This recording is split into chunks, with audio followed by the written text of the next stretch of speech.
देखिए, एक कोविड-19 वेरिएंट है जिसका आजकल नाम काफी अखबारों की सुर्खियों में, मीडिया में देखा जा रहा है, जिसको ओमिक्रॉन के नाम से जाना जा रहा है। इस वेरिएंट को WHO ने वेरिएंट ऑफ कंसर्न डिक्लेयर किया है और उसी के चलते यहाँ पर श्रीनगर में, क्योंकि इंटरनेशनल एयरपोर्ट है, तो जितने भी इंटरनेशनल ट्रैवलर्स हैं या जो डोमेस्टिक ट्रैवलर्स हैं जिनका पास्ट 2 वीक्स का इंटरनेशनल ट्रैवल हिस्ट्री है, ऐसे ट्रैवलर्स के लिए मैंडेटरीली RT-PCR टेस्ट कंडक्ट किया जाएगा श्रीनगर एयरपोर्ट पर। और जब तक RT-PCR का रिजल्ट नहीं आएगा तब तक उनको एडमिनिस्ट्रेटिव क्वारंटीन में रखा जाएगा। एडमिनिस्ट्रेटिव क्वारंटीन भी 2 किस्म के हैं। एक फ्री एडमिनिस्ट्रेटिव क्वारंटीन है जो गवर्नमेंट ने अपनी तरफ से ऑफर किया है, और एक पेड एडमिनिस्ट्रेटिव क्वारंटीन है। दोनों फैसिलिटीज दस्तयाब हैं। आज जो भी इंटरनेशनल ट्रैवलर्स आए हैं उनको एडमिनिस्ट्रेटिव क्वारंटीन में रखा गया है, और जैसे ही रिजल्ट आएगा RT-PCR का, उसके बाद अगर कोई पॉजिटिव आता है तो पॉजिटिव का प्रोटोकॉल अलग है, जिसमें हॉस्पिटल आइसोलेशन की जाएगी।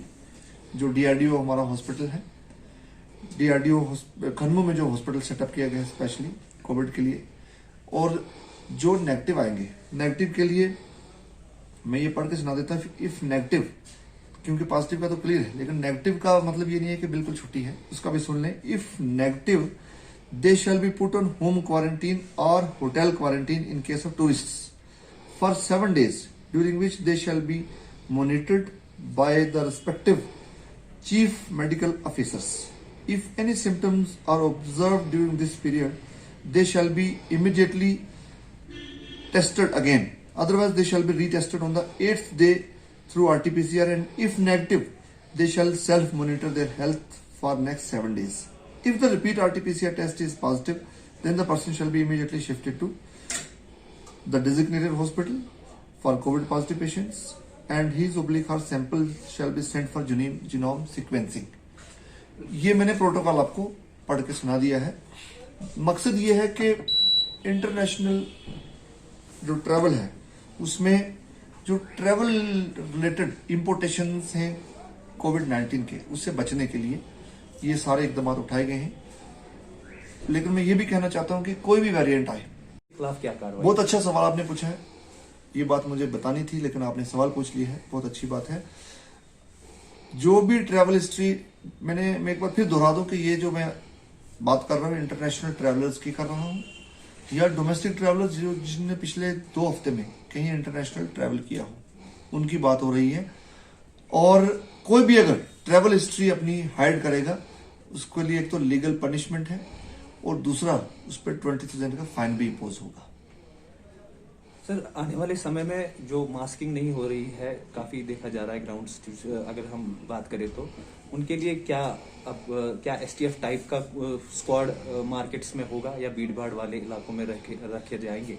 बिल्कुल, देखिए, कोविड प्रोटोकॉल के इन्फोर्समेंट के लिए जिस तरीके से इकदाम वक्तन उठाए जाते हैं, वो सारे इकदाम तो फिर से उठाए जाएंगे। और मैं यूं कहूंगा कि कहीं ना कहीं इंसानी फितरत ऐसी होती है कि हमें लगने लगता है कि आज शायद कोविड खत्म हो गया है, और उसी में जब पूरा समाज ढील बरतने लगता है, तो वहीं मैं आपको फिर ये बात कहना चाहता हूँ, और आपके जरिए मैं सबसे ये बात साझा करना चाहता हूँ कि जब जब हमें लगता है कि अब कोविड खत्म हो गया है, कोरोना वायरस यहाँ से भाग गया है, तभी ये वायरस वापस आके अटैक करता है। इस बात का हमें खास ख्याल रखना है। ये वायरस बहुत धोखेबाज वायरस है। ये जब भी हमें लगता है, और चकमा देके आता है, और जब भी हमें लगता है कि अब केसेस कम हो गए हैं, अब कभी कभी लोग गलत सोच लेते हैं कि मास्क पहनने की जरूरत नहीं है। और ये भी देखा गया है कि वैक्सीनेशन के साथ साथ मास्किंग, ये दोनों चीजों की जब कॉम्बिनेशन जहां पर है, वहां पर इन्फेक्शन नहीं देखे जा रहे हैं। और मैं ये भी कहना चाहता हूं आपके जरिए कि हमें अगर उस सूरत हाल से बचना है जहां पास्ट में हमें लॉकडाउन की तरफ जाना पड़ा, जहां हमें लॉकडाउन लगाने पे मजबूर हो गए हम पब्लिक हेल्थ के इंटरेस्ट में, हमें उस तरफ नहीं जाना है। और उस तरफ हम तभी उससे बच सकते हैं जब हम कोविड अप्रोप्रिएट बिहेवियर फॉलो करेंगे और कोविड SOPs का पूरा पालन करेंगे। Thank you sir. Thank you sir.